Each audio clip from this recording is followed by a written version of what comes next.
Hey guys, welcome to my channel, and in this video, I want to talk about the different misconceptions and misinformation about Tower of Fantasy. And hopefully by the end of this video, you will have a better outlook and understanding when it comes to Tower of Fantasy. So with all that said, let's jump right into it. It's a common misconception that Tower of Fantasy is an MMORPG, but a quick Google search will actually tell you that it's a shared open world RPG, and there's a difference. A traditional MMORPG is a game that heavily focuses on multiplayer content. Most MMORPGs have one server per region, some are divided into smaller servers, but at the end of the day, you will likely have central hubs in the game where there are dozens, if not hundreds of people at the same time. Meanwhile, a shared open world RPG is a type of game where each location is instant, and there is a lower limit to how many people can join compared to an MMORPG. Sometimes it's just enough for a full party, or in some cases, there will be more people in events like world bosses, for example. Tower Fantasy will have different sub-servers per region, and each location in the game has different channels that you can switch to every few minutes. I think Tower of Fantasy decided to make their game a shared open world RPG because they wanted to accommodate the mobile players as well. Mobile devices can only handle so much before overheating or becoming unplayable because of the lag if there's too many things happening on the screen. And one more thing is that, unlike an MMORPG, you can actually play Tower of Fantasy like a single player game if you wanted to. The game lets you do most things on your own, even letting you do the ruins solo, but you're probably still gonna need help from other people in some cases like the world bosses. Tower of Fantasy is a Genshin clone. This is another misconception most people have about Tower Fantasy.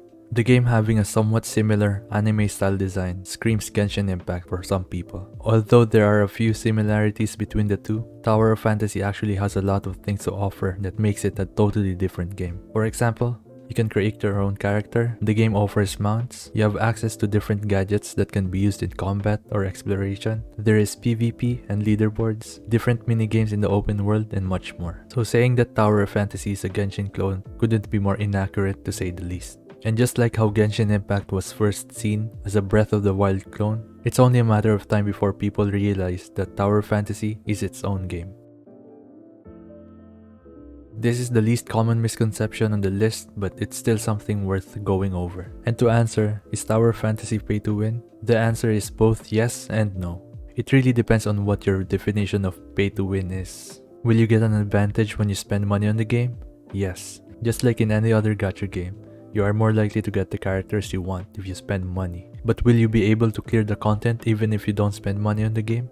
Yes. So it's more of pay to progress rather than pay to win. You can still beat the content in the game as a free-to-play, but paying means you potentially have more resources and even some additional quality of life improvements. And based on my experience during the closed beta test, the game is actually very free-to-play friendly. You get orbs for the banners just from doing your dailies and exploration. You can also earn black gems that can be used to buy orbs. So that's everything I wanted to cover in this video. Hopefully I cleared out some misconceptions about the game to help you form your opinions better. Also, don't forget to pre-register if you haven't already. We are almost at the 2 million milestone for the jetpack skin. I'll be doing more Tower Fantasy news, guides, gameplay, and other gacha gaming related content. So if that's something you're interested in, don't forget to subscribe, hit that like button. Also let me know what you guys think in the comments below, and I'll see you on the next one. Peace.